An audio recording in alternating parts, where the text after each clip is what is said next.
गुरुदेव और माँ गायत्री के चरणों में कोटि कोटि नमन। आप सभी को प्रणाम।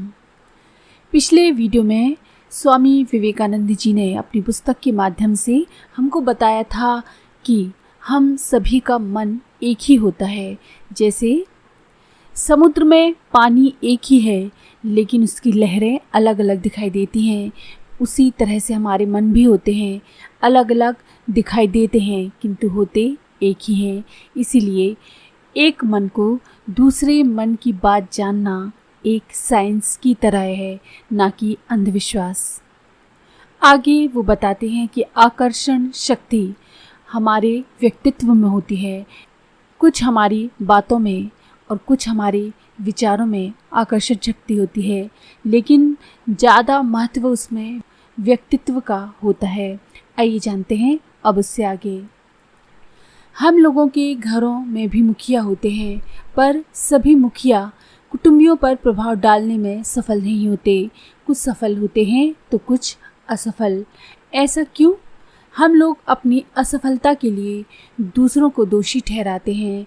जब हमें असफलता मिलती है तो हम कह उठते हैं कि अमुक अमुक व्यक्ति हमारी असफलता के कारण है। असफलता में कई अपना दोष या अपनी कमजोरी स्वीकार करना नहीं चाहते। प्रत्येक व्यक्ति अपने को निर्दोष समझता है और किसी दूसरे व्यक्ति या वस्तु को अपनी असफलता का कारण बतलाता है। कभी कभी तो भाग्य के मत्थे सब दोष मढ़कर छुट्टी ले ली जाती है।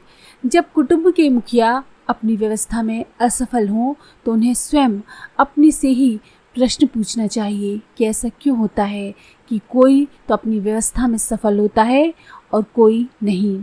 तब आपको ज्ञात होगा कि इसका कारण है मनुष्य विशेष, उसकी उपस्थिति, उसका व्यक्तित्व, इसके अतिरिक्त और कुछ भी नहीं। मनुष्य समाज के बड़े बड़े नेताओं को भी लें तो हमें सदा यही ज्ञात होगा कि उनकी सफलता का रहस्य उनका व्यक्तित्व ही था। भूतकालीन बड़े बड़े लेखकों और विचारकों को ले और देखें कि उन्होंने भी वास्तव में कितना सोचा है।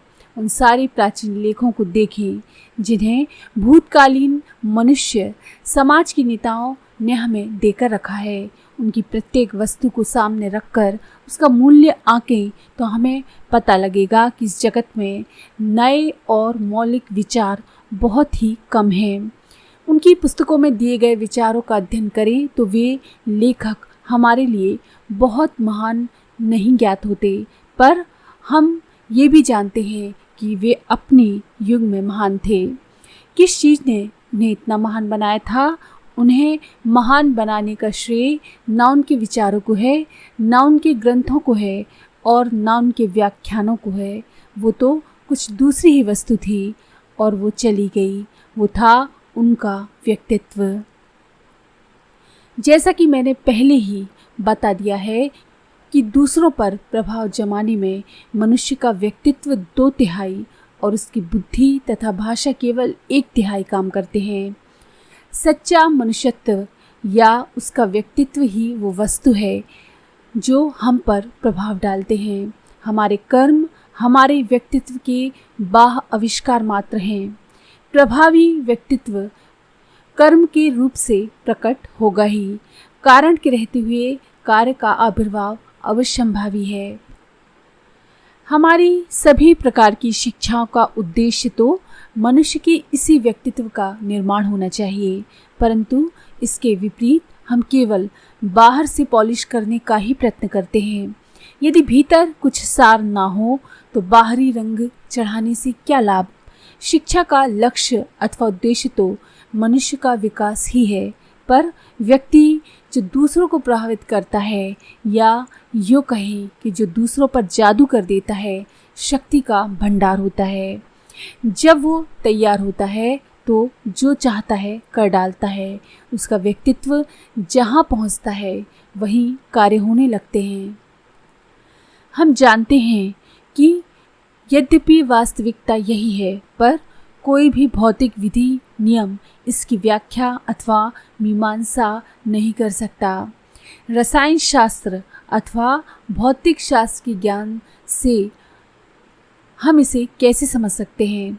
ऑक्सीजन, हाइड्रोजन, कार्बन किस मात्रा में मिलकर ऐसा परिणाम उपस्थित कर सकते हैं? कितने परमाणु और किस दशा में एकत्रित होकर ऐसा कार्य कर सकते हैं? कितने सेल्स इस रहस्यमय व्यक्तित्व को समझाने में समर्थ हो सकते हैं? फिर भी हम देखते हैं कि ये सत्य है। यही नहीं, वही व्यक्तित्व ही सच्चा मनुष्य है। वही चलता फिरता है और काम करता है, प्रभाव जमाता है और उसके कार्य ही उसके चिन्ह स्वरूप रह जाते हैं। इन सब के विषय में गंभीरता से सोचें। धर्मोपदेशकों और बड़े बड़े दार्शनिकों की तुलना करें। दार्शनिकों ने बड़े बड़े ग्रंथ लिखे हैं, पर उन्होंने शायद ही किसी व्यक्ति के अंतर प्रदेश पर प्रभाव जमाया हो।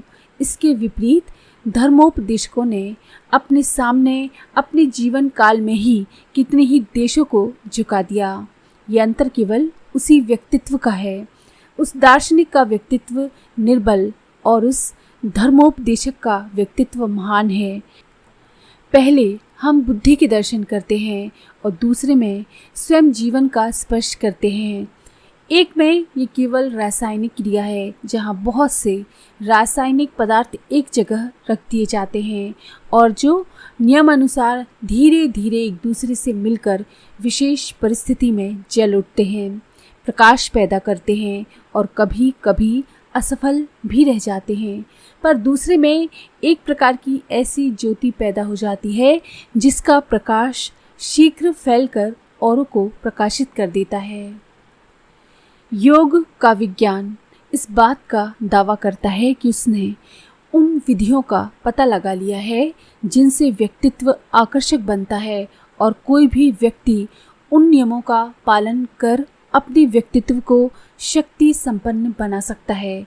व्यक्तित्व की ये शक्ति संपन्नता सभी प्रकार के शिक्षण का रहस्य है और व्यवहार जगत की एक प्रधान वस्तु है। इसका उपयोग सबके लिए है। ये सब पर लागू होता है। गृहस्थ, निर्धन, धनिक, व्यापारी तथा अध्यात्मवादी सभी के लिए व्यक्तित्व को शक्ति संपन्न बनाना बहुत बड़ी चीज़ है। भौतिक विधि नियमों के पीछे कुछ ऐसे भी विधि नियम हैं जो बड़े ही सूक्ष्म हैं, जिन्हें हम अच्छी तरह से जानते भी हैं। कहने का तात्पर्य ये है कि भौतिक जगत, मानसिक जगत अथवा आध्यात्मिक जगत ऐसी कोई भिन्न वस्तु नहीं है, वरन सब एक ही है।